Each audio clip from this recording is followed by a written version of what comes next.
Balandžio 15, graži diena, toliau kylam laiptais į dangų. Gaunu daug klausimų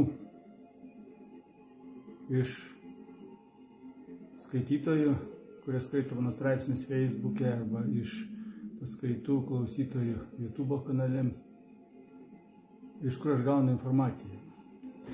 Aš informaciją negaliu pasakyti, iš kur ir kaip gaunu tiksliai, nes gaunu iš visur.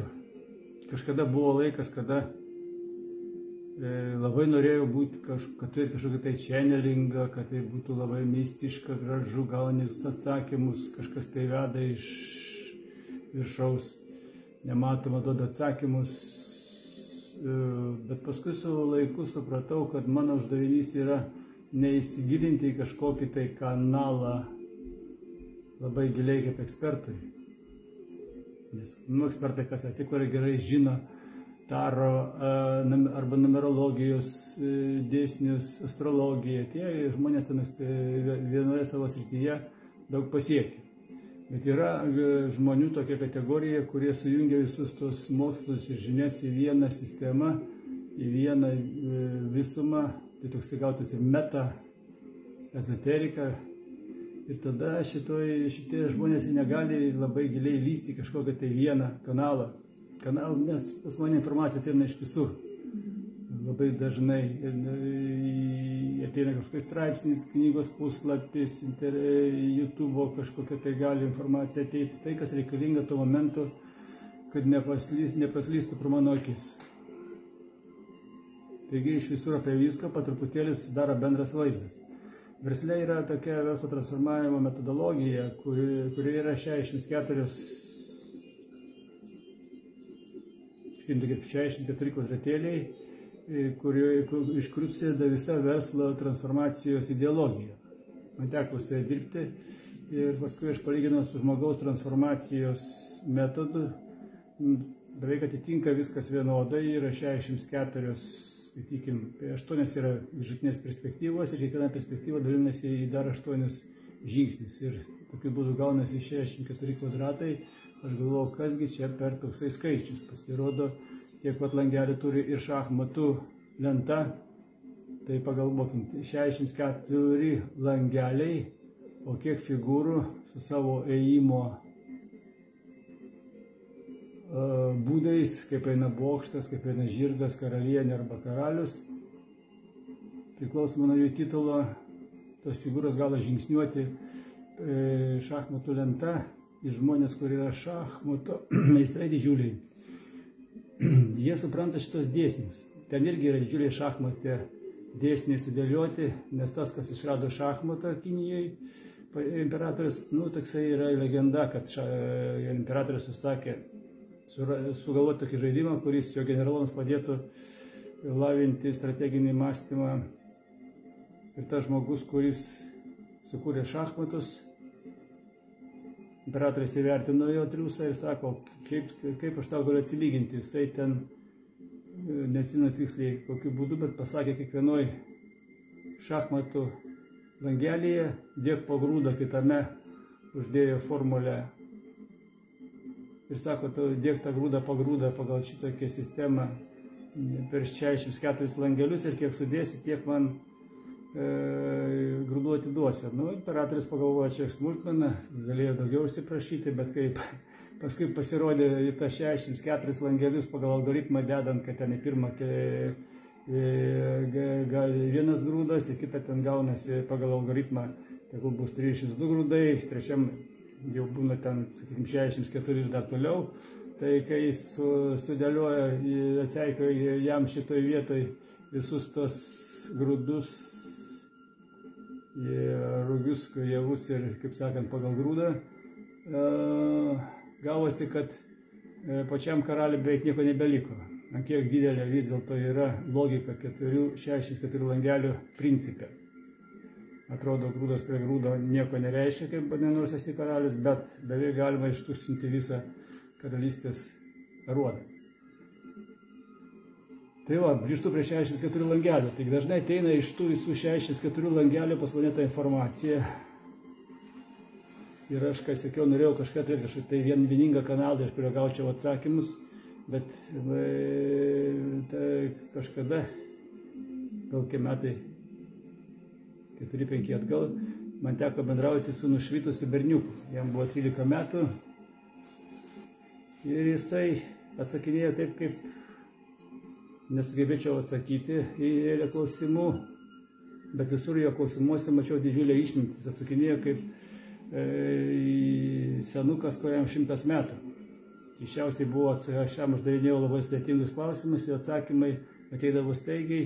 Ir kai dabar jau dirbom su dirbtiniu intelektu, tai aš suprantu, kad tas berniukas, jisai beveik atitiko dirbtinį intelektą. Jisai staigiai pasijungia Akashos kroniką, surenka visą informaciją ir gali pateikti į bet kokį klausimą atsakymą. Tai bendraujant man su juo, aš supratau, kad labai protinga ir gražu, bet nenorėčiau būti toksai, kaip sakyti, robotas, nes visiškai prapuola niuansai, gyvenimo skonis. Ten žmogus tiesiog gyvena pagal dėsnius, kurie mums nematomi, bet mes matomą gyvenimą, jis beveik matomą gyvenimą praranda. Tokia yra kaina nušvitimo. O man niekados neleido gilin smarkiai lysti, nes reikėjo tai, kas žinoma, paprastam žmogui surankioti ant tų 64 kvadratų langelių ir pateikti žmonėms suprantamų formatų, kad būtų galima, kaip sakyti, susigaudyti dabartiniam gyvenime, nes laikas pas žmonės bėga greitai, klausimų ateina daug, atsakymai reikalingi staigiai iš visų sričių. Tai reikalingas toks, kaip sakyti, suprantamas formatas, iš kur gauti, greitai adaptuoti žmonėms iš visų 64 kanalų ir žmonėms paduoti tai, ką suspėjai padaryti arba kas žmonėms yra suprantama. Tai teko man daug tokių turėti kontaktų su žmonėmis, kurie ekspertai savo srity.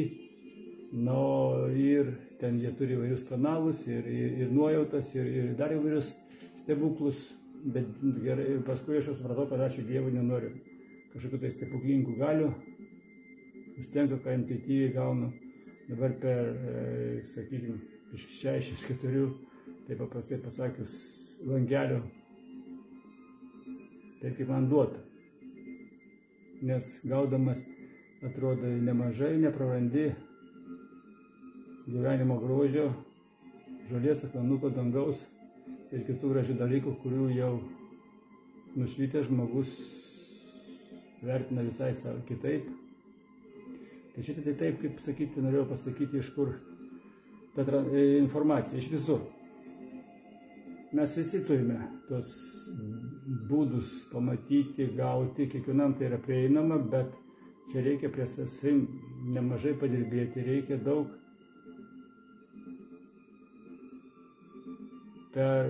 sužinoti, daug suprasti, kad iškart suprastum, kur yra teisybė, kur yra niuansai, kur galbūt truputį ir perlenkta. Tai šitoj vietoj, norint sureguliuoti informaciją per 64 langelius, tai vis dėlto tai yra meta ezoterika, kaip sakiau, meta valdymas informacijos. Dėl to man nesunku sulipdyti informaciją gaunamą iš astrologų, iš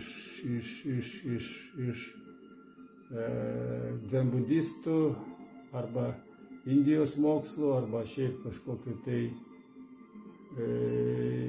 skaičių specialisto. Tai va tokiu būdu visuose tose dalykuose yra dėsniai, taisyklės ir jos visur atsikartoja. Bet iš visur reikia, kaip sakyti, kaip ir mes, kai žmogus turi 5 pojūčius ir iš visų 5 pojūčių klausa, regėjimas,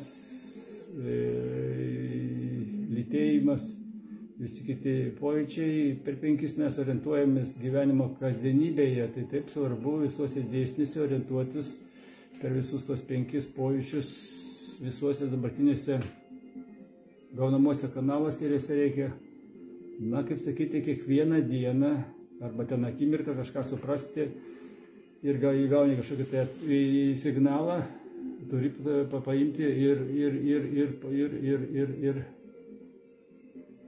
nepraleisti jo, kartais gali praleisti, jeigu ten užsiimsi įvairiais kitais darbais, bet jeigu pastebėjai kažką, tai tuo momentu reikia užfiksuoti. Nes kaip prašiau ir kalbėjau ankstesnį paskaitoj, įsivaizduokit, kaip dėsniai, kas yra vibracinis kanalas universalus, jeigu taip sakiau, kad ten, jeigu Saturnas turi 14 000 vibraciją, Merkuris turi 1400, tai įsivaizduokit, kokios dviejų planetų skirtumai yra. Bet jas, kai suartėja, jos padaro savo vidurkį ir jeigu dar įsimaišo Mėnulį su savo vibracijom, tą dieną mes gaunam kažkokią tai portalo informaciją. Viskas bangos. Viskas bangos yra ir va šitos bangos, jeigu taip paprastai pasakius, visatos dažnis yra 303 skaičius. Na, jeigu taip grįšim prie savo dviejų pusrutulių, jeigu jie tarpusavy vienu metu dirba, tai jų rezonansas sudaro 10 Hz, tai yra alfa bangos. Teta bangos nuo 4 iki 8 Hz, vėl matome skaičiai ir vibracijos veikia ir dabar jeigu mes sugebam išeiti meditacijoje į 10 Hz arba ten 4 Hz suderinam dažnį, tai įsivaizduokime, tuo metu ateina pas mus vibracija, kada Merkurijus su Saturnu susijungia ir du akmenys įkrinta tuo metu į vandenį ir jų bangos susipina. Ir jeigu dar Mėnulio pilnatis, tai šitoje vietoje reikia suprasti, koksai portalas, kokią informaciją siunčia. Neužtenka mums tuo metu pabūti savo 10 Hz alfa būseną. Tai teta, kai priminsiu, tai kada mes sėdime medituojame, mes giliai panyrame, o alfa tai tuo metu, kada aš galiu būti darbe ir tuo pačiu atlikti savo funkcijas ir fone palaikyti meditacinę būseną, kuri mane veda į norimą realybę. Tokiu būdu, būdamas darbe, gali sutaupyti savo dėmesio, energijos ir jausmo būsenos, pasiekdamas per dieną 51% reikiamo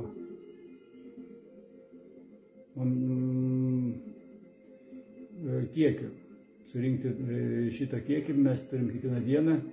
Na ir svarbu, kas yra, kaip rašiau, pasakojau vienam straipsnėje, transformacija per 15 minučių.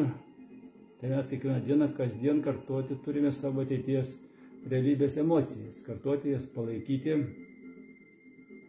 3 kartus per dieną po 15 minučių būtina, o paskui kiek įmanoma fone prie kasdienių darbų išlaikyti.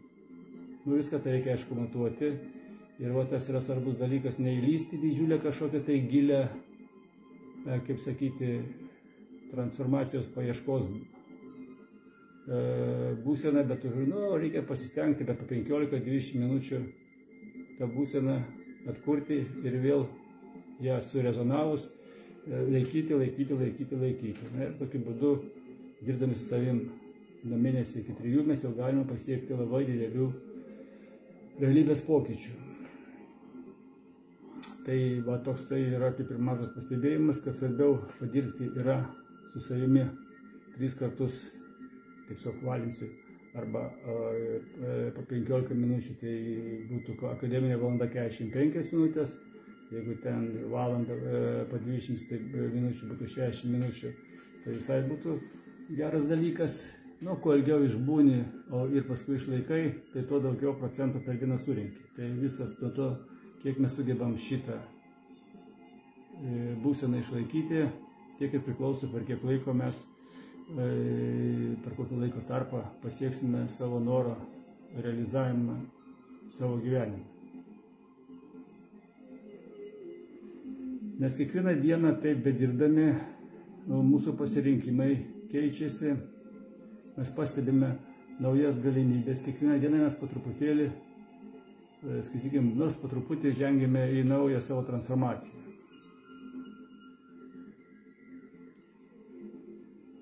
Ir keičiasi mūsų sąveika su pasauliu, o jeigu mes, kaip sakyti, atsibundam ir vis su tom pačiom mintim kiekvieną rytą ir nepadarom to žingsnio aukštyn arba į priekį, kur kas patinka, nes mums yra svarbu, ką mes vakar pragyvename ir ką mes neteisingai padarėme, jau vakare žinoti. kad šiandieną, jeigu bus tokia pati situacija, mes jau galėtume ištaisyti. Rekomenduoju pažiūrėti filmą Ties riba ir rytoj, ten panaši situacija kaip mūsų šito mokslo, nes ten karys mūšyje, kuriam reikėjo pasiekti priešo tvirtovę, jeigu visą dieną žudavo, tai jis ryte prabusdavo vėl ten, nuo kur prasidėdavo vakarykštė istorija, ir jis jau žinojo savo atmintyje, ką jis turi pataisyti šios dienos mūšyje, už kokio kampo laukia jo priešas ir ką jau reikia tuo metu padaryti, kad jisai po šitos sankryžos, po šito kvartalo per dieną pasiektų kitą sankryžą. Ir aišku, tenais, jeigu jisai žudavo, tai ryte jisai grįždavo į pradinę būseną ir taip slinkdavo ir jis pasiekė savo tikslą. Va, yra tokių žmonių, kurie ir gyvenime taip pat gali matyti savo nugyventų gyvenimų arba tai dienos, arba metų, mėnesio progreso nuėjimą. Jie žino savo kiekvienos dienos užduotis, o mes turime treniruotis, mokytis, pamatuoti viską, nematomą pasaulio dėsnims suprantamus dalykus. Tai taip pat truputį kiekvieną dieną mes laiptelis po laiptelio, nors truputėlį nebūtinai ten iš vieno aukšto į kitą nubėgti, bet jeigu tarp, kaip sakiau, vienoje savo paskaitų, jeigu tarp aukštų yra kažkur tai 20, 30, 40 laipsnių, šitų pakopų kiekvienam priklauso, kaip jiems sekasi lipti, tai svarbiausia ne iš antrojo į trečią per dieną nulipti aukštą, bet bent jau vieną pakopą laiptis į dangų palikti per dieną jau yra gerai, nes jeigu ten trypčia vienoje vietoje, dar mes ten kažkur tai pamirštam savo navigaciją, tai tokiu būdu mes galbūt ir nukrisime nuo laiptų, pradėsime nuo pradinės pakopos, nuo kurios pradėjome tą mėnesį arba net ir pusę metų savo kelią. Buvo tokia būsena matavimai, tampa paskui automatinė, jinai labai tampa komfortiška, nors pradžioje yra sunku suprasti, kas ir kaip, bet šitas pats, kas jeigu ateini laikas į mokykloje kažkokį būrelį arba naują sporto šaką, tai pradžioje viskas atrodo keista ir sudėtinga, o paskui jau visai dirbdamas ir treniruodamas kiekvieną dieną jisai pamiršta tas visas smulkmenas ir tampa tai natūralu. Nes dabar mes, kada pradedam kažką daryti, iš karto kyla klausimai, kada kas pasikeis, o mes turime dirbti ir keistis patys, o kada ten pasikeis, priklauso nuo to, kaip pasikeis mūsų vibracijos. Jeigu ten kažkas nori turėti sąskaitoje sukurti savo 10 000, 20, 50 000 eurų, tai priklausomai reikia dasikasti iki tokios būsenos ir ją išlaikyti. Kuo didesnė sąskaita banke, tuo didesnė energijos kiekį reikia sukaupti. Tai dažnai taip jau rekomenduoju pradėti nuo mažesnės sumos, bet ją sugebėti į savo gyvenimą sukurti, o paskui kartoti ir dauginti, negu laukti labai ilgai, kol sukursi didesnę sumą, nes žmogui nusibosta, jis nustoja tikėti ir pameta gal šitą visą darbą, nors gal liko 10–20% iki to tikslo pasiekimo. Tai va tokie dalykai apie šios dienos tematiką. Tai va svarbiausia prisėsti, papasakoti jums, nesiruošti dideliems išmintingiems video paskaitų ten formatams, nes kai mes pakalbam, kas šiandieną mums aktualu, kitą dieną mes jau einame į kitą laiptelį, kitą pakopą. Aišku, aplinka visada išbandys mūsų senus modelius. Čia reikia irgi suprasti, kad kuo daugiau mes einame pliusą, kaip jau taip skaitysime trikampį, piramidę, jeigu mūsų tikslas ant piramidės viršui trikampyje turėtų būti, tai kuo aukščiau mes kylame, tuo didėja mūsų pliusinis sukauptos energijos potencialas. Bet tai, kad išlaikyti pusiausvyrą gyvenime, turi atsirasti priešingybė dėsnis, sukuria minusus. Kuo aukščiau eini, tuo daugiau pliusų sukaupi, tos sudėtingos problemas kaip išbandymas pas mus ateina. Tai mes turime suprasti, kad žmogus dažnai galvoja, aš toks teisingas, taip gerai viską darau, jau mėnesį čia 2 dirbu, 3, o man vis problemos ateina ir ateina. Tai reikia suprasti, kuo didesnės problemos ateina, to reiškia didesnį kelią, kuo didesnį pliusinį potencialą tu jau sukūrei. Ir kada aplinka išbandys mūsų senus modelius tom pačiom situacijom, tokiu būdu, kaip sakykime, visata žiūri, ar mes jau subrendome priimti savo norą, ar dar vis dėlto reaguojame į senas situacijas pagal seną savo požiūrį. Abejonės visada bandys patekti į mūsų vidų, bet mums svarbiausia yra suprasti, kad kliūtis nėra kažkas tai blogai, tai yra ženklas. Kliūtis tai galimybė tokia akimirka įrodyti savo, kuo tampi. Čia labai svarbu. Kiekvieną situaciją mes žiūrime kaip į tai, kad traumuojantį situaciją, į kurią mes patenkame kitą dieną, irgi turi būti mūsų, visada reikia tikėtis, kad kitą dieną bus tokių išbandymų, nes jeigu mes pasiekėm papildomą pliusą, tai aišku atsiras ir didesnis minusas. Tai jas reikia ramiai žiūrėti kaip į veidrodį, pliuso minuso situaciją, praeiti ramiai, nesikabinti į problemų sprendimą, spręsti korektiškai ir tada kitą dieną tikėtis, ryte bus labai gerai, kada sėdėsime tetą būsenoje, medituosime ir gyvenimas bus gražus, o vidury dienos ateis įvairios vibracijos iš Saturno ir Merkurijaus. Taigi tokiu būdu noriu praminti, kad išorinė astrologija visada mus veiks, nes mes kaip žmogus gimėme su savo gimimo diena, kaip sakiau, ir turim savo žemėlapį planetų įsidėstymo, kai tik tai planetas truputį pasisuka, tai šitoj vietoj sukuria mums situacijas energetinės, tie portalai, kur dažnai minima įvairiuose video paskaitose, tai mes turime praeiti pro tą energetinį išbandymą.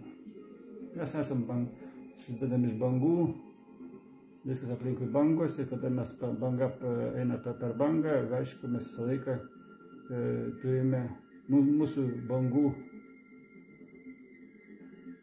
vibracinį dažnį iškreipia įvairūs planetų įsidėstymai, turi savo dėsnis, čia astrologai viską žino. Na, mes turim suprasti, kad jeigu yra kažkas tai negerai, žiūrėkim, kokie pas mus šiandien bioritmai, kokios saulės aktyvumas, visą tai veikia mus, mes turim tolyn.